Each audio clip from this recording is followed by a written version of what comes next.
យ៉ាខាន់ធ្វើវីដេអូមកអង្គុយញ៉ាំអីនៅវាលស្រែយូរហើយបងប្អូនអើយថ្ងៃនេះគឺថានាំក្មេងៗមកញ៉ាំអាហារនៅវាលស្រែម្ដងទៀតហើយដោយសារតែខែនេះគឺជាខែវ៉ាកងអញ្ចឹងហើយក្មេងៗតនេអាចជុំគ្នាញ៉ាំអីជុំគ្នាអញ្ចឹងបងប្អូនតែបងប្អូនសាកទេមើលថាយើងធ្វើម្ហូបអីចេញតែក្បាលវីដេអូមកគឺថាស្រក់ទឹកមាត់តែម្ដងទំនងអីមិនលេះទេបងប្អូនចាមុខម្ហូបមួយមុខនេះគឺថាត្រូវជាមួយនឹងអ្នកខ្លែមថ្ងៃនេះដែរគឺយើងធ្វើបុកសាច់គោជាមួយនឹងសណ្តែកគួរហើយយើងក៏លាយជាមួយនឹងការ៉ុតជាមួយនឹងខ្ទឹមបារាំងផងដែរបងប្អូនអើយហ្នឹងហើយបងប្អូនតោះឥឡូវនេះគឺយើងមកបង្ហាញពីគ្រឿងផ្សំតិចចាស់គឺមានដូចជាសាច់គោសណ្តែកដីសណ្តែកគួរចាបន្តមកទៀតនោះគឺមានការ៉ុតខ្ទឹមបារាំងមានក្រូចឆ្មាចាហើយនឹងខ្ទឹមក្រហមខ្ទឹមសគល់ស្លឹកគ្រៃម្ទេសហើយនឹងគ្រឿងផ្សំយើងបើចេញស្ករទឹកត្រីប្រហុកហើយនឹងមានជីមកញឹបទៀតណាបងប្អូនតោះឥឡូវមកមើលពីរបៀបធ្វើរបស់យើងតួងឡើងគឺយើងដាក់ដាំទឹកបងប្អូនទឹកនេះគឺក្តៅណាលើកទឹកលើកចុះពីចក្រានឡើយទេហើយនៅក្តៅហុយទេហើយយើងដាក់សោសាច់គោសិនដោយសារពួកខ្ញុំអត់ចេះហូបសាច់គោឆៅទេអញ្ចឹងគឺយើងសោសវាសិនសោសហើយបានយើងដួសដាក់ចានយកធ្វើបន្តទៀតណាបងប្អូនគឺយើងហូបទាំងឆៅគឺថាអត់ស្និទ្ធទេបងប្អូនអើយអញ្ចឹងហើយមានតែសោសអញ្ចឹងបានស្រួលហូបហើយបន្តមកទៀតនេះគឺយើងចាប់ផ្ដើមមកទាញត្បាល់ទាញអង្រែមកដាក់អំបិលប៊ីចេងបន្តមកទៀតដាក់ស្ករបុកគ្រឿងផ្សំទាំង3មុខនេះឲ្យវាចូលជាតិគ្នាល្អហើយគឺយើងបន្ថែមជាមួយនឹងខ្ទឹមសដែរបុកបញ្ចូលគ្នាឲ្យម៉ត់ឲ្យឈ្ងុយចឹងមកបងប្អូនបន្តមកទៀតហ្នឹងគឺយើងដាក់ជាមួយនឹងសណ្តែកដីនេះគឺយើងមានបុកខ្លះយើងទុកអឺហុយពីលើខ្លះអញ្ចឹងណាបុកទៅបានឈ្ងុយល្អអញ្ចឹងណាបន្តមកទៀតនោះគឺយើងមានប្រហុកនេះគឺប្រហុកម៉ត់ប្រហុកសាច់ណាបងប្អូនដាក់បន្តិចមកបងប្អូនបន្តមកទៀតគឺយើងបុកវាបញ្ចូលជាតិគ្នាទៀតហើយបុកវាឲ្យសព្វចាបុកបញ្ចូលគ្នាឲ្យរាល់យើងដាក់សណ្តែកគួរចូលតែម្ដងតាដាក់សណ្តែកគួរនេះយើងបុកវាញញឹមទេបងប្អូនមិនមែនបុកឲ្យម៉ត់យកតែមែនតែនទេគឺបុកថ្នមថាដែរទេហើយបន្ទាប់ពីយើងដាក់សណ្តែកគួររាល់អស់ហើយគឺយើងក៏បន្ថែមគ្រឿងផ្សំបន្តទៀតយើងបន្ថែមជាមួយទឹកស៊ីអ៊ីវបន្តិចដែរហើយបន្តមកទៀតនោះគឺយើងយកសាច់គោរបស់យើងនេះមកបុកជាមួយនឹងសណ្តែកគួរតែម្ដងចា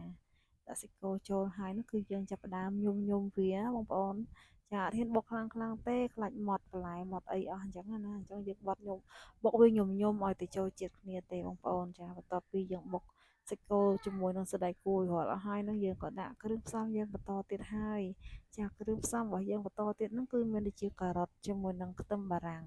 បន្ទាប់ពីដាក់ការ៉ុតនិងខ្ទឹមបារាំងគឺកាន់តែថាដៃទៀតហើយបងប្អូនអត់ហ៊ានបុកខ្លាំងទេយើងបុកថាក្លុកទេដើម្បីវាចូលជាតិគ្នាអញ្ចឹងណាហើយបន្ទាប់ពីដាក់គ្រឿងក្រៅប៉ុណ្ណេះហើយបងប្អូនណានិយាយថាឈ្ងុយនោះឈ្ងុយយកតែមែនតែម្ដងណាមិនទាន់នឹងដាក់គ្រឿងក្រៅអស់ផងឈ្ងុយប៉ុណ្ណឹងទៅហើយទៅមកទៅដាក់គ្រឿងក្រៅគ្រឿងផ្សំរបស់យើងអស់ទៀតនោះមិនដឹងថាឈ្ងុយប៉ុណ្ណាទេ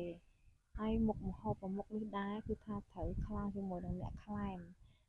ចាអ្នកខ្លែមគឺថាត្រូវខ្លាំងមែនតើហើយយើងទាមទារឲ្យមុខម្ហូបមួយមុខនេះមានរសជាតិរាងជូរបន្តិចបងប្អូនជូរមកតិចទៅស្រស់មាត់ល្អហើយវាអាចកាត់ជាតិឆ្អាបហើយគ្រឿងបន្ទាប់ដែលយើងត្រូវដាក់មានដូចជាគល់ស្លឹកគ្រៃហើយនឹងខ្ទឹមក្រហមចាខ្ទឹមក្រហមដាក់ទៅគឺកាន់តែឆ្ងាញ់ទៀតហើយបងប្អូនហើយយើងចាប់ផ្ដើមក្លុកវាទៀតហើយចាញំក្លុកទេបងប្អូនគឺមិនមែនបុកទេគឺខ្លាចម៉ត់ពេកក៏វាអត់ឆ្ងាញ់ដែរវាចូលវាអីចឹងណាឥឡូវចាប់ផ្ដើមមកបងប្អូនច្របាច់ក្រូចឆ្មាម្ដងដល់វគ្គដាក់ក្រូចឆ្មានេះគឺថាកាន់តែឈ្ងុយទៀតដោយសារតែក្រូចឆ្មាគឺជាក្រូចឆ្មាខ្មែរបងប្អូននៅគ្រាន់តែហាន់មកនោះគឺថាឡើងឈ្ងុយស្រវក់វាតែម្ដងព្រោះថាក្រូចដែលយើងទិញពីផ្សារវាអត់ធំក្លិនឈ្ងុយអញ្ចឹងទេចាបន្តមកទៀតគឺយើងក៏ចាប់ផ្ដើមដួសវាដាក់នឹងចានដើម្បីក្លុកណាបងប្អូនចាដួសដាក់ចានដួសដាក់ថាសហើយយើងបន្ថែមជាមួយនឹងជីគ្រប់មុខរបស់យើងហើយនឹងសណ្តែកដីហូរពីលើហើយចាប់ផ្ដើមច្រវល់ម្ដងទៀតណាបងប្អូនចាច្រវល់ម្ដងទៀតឲ្យវាចូលជាតិគ្នាជាមួយជីជាមួយសណ្តែកដីនេះបងប្អូនអើយអូម្ដងនេះធុបខ្លួនឡើងឈ្ងុយខ្លាំងតែម្ដងបងប្អូនឈ្ងុយឡើងឈួលថាសង់តែស្រក់ទឹកមាត់តែម្ដងណាបងប្អូននិយាយថាឆ្ងាញ់នោះឆ្ងាញ់ដោយសារតែយើងញ៉ាំមានកូនក្មេងកូនអីអញ្ចឹងយើងអត់ហ៊ានដាក់ម្ទេសច្រើនទេបងប្អូនម្ទេសយើងដាក់គ្រាន់តែពីលើដើម្បីយកជាសម្រស់មុខម្ហូបរបស់យើងទេបងប្អូន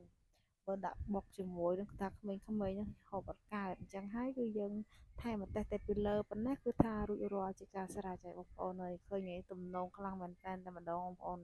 មកថាសឡើងពេញតែម្ដងបងប្អូនទាំងអស់គ្នាមកមើលសកម្មភាពក្មេងៗដែលញ៉ាំជុំគ្នានៅវាលស្រែម្ដងនិយាយពីថាឆ្ងាញ់ណាស់បងប្អូនញ៉ាំនៅផ្ទះខ្លួនឯងហ្នឹងគឺថាញ៉ាំអត់ចូលទេតតំណងគ្នាហ្មង ក្រៅកតេអង្គុយនៅវាលស្រែបានញ៉ាំតែឆ្ងាញ់នៅផ្ទះមិនសូវអីប៉ុន្មានទេមកដល់វាលស្រែមិនចាប់ផ្ដើមរលឹមតក់តែម្ដងតែមិនជាអ្វីទេបងប្អូននាំគ្នាញ៉ាំអស់សារកតេគឺមកផ្ទះវិញតែម្ដងបងប្អូនតែឥឡូវនេះគឺថាក្មេងៗគឺចាប់ផ្ដើមហើយបងប្អូនហើយគឺថាខ្វែងដៃគ្នាសាហាវតែម្ដងគឺថាវាថារសជាតិនោះឆ្ងាញ់មែនតើឡើងស្រស់មាត់តែម្ដងណាបងប្អូនហើយជាមួយទេសភាពវាលស្រែឡើងខៀវស្រងាត់ថែម